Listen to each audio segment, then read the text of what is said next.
আপনারা জানেন, আপনারা নিজের চোখে দেখতে পেরেছেন যে জাতির জনক, জাতির পিতা বঙ্গবন্ধুর বাসা, সেই ঐতিহাসিক 32 নম্বরকে পুড়িয়ে ফেলা হয়েছে। এই প্রটেস্টার তো বলবো না, এই মব জাতির পিতার বাসাকে পুড়িয়ে ফেলায়।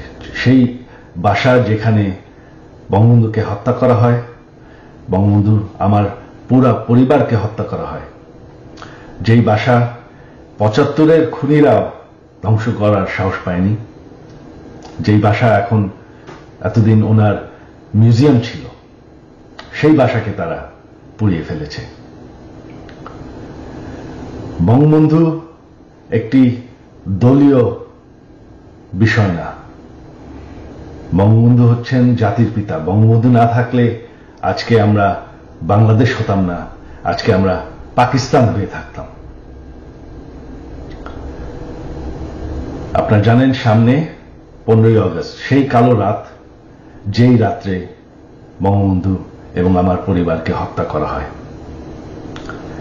আমার আহ্বান বাঙালি জাতির কাছে যে আপনারা যদি স্বাধীনতার চেতনায় বিশ্বাস করেন, আপনারা যদি বাংলাদেশকে ভালোবাসেন, আর এই যে বাংলাদেশে বাস করছেন এটাকে মেনে নেন যে বঙ্গবন্ধু আপনাদেরকে স্বাধীনতা দিয়েছে, আমাদেরকে স্বাধীনতা দিয়েছে। এই 15ই আগস্ট যে আপনারা যদি স্বাধীনতার চেতনায় বিশ্বাস করেন, আপনারা যদি বাংলাদেশকে ভালোবাসেন, আর এই যে বাংলাদেশে বাস করছেন এটাকে মেনে নেন যে বঙ্গবন্ধু আপনাদেরকে স্বাধীনতা দিয়েছে, আমাদেরকে স্বাধীনতা দিয়েছে।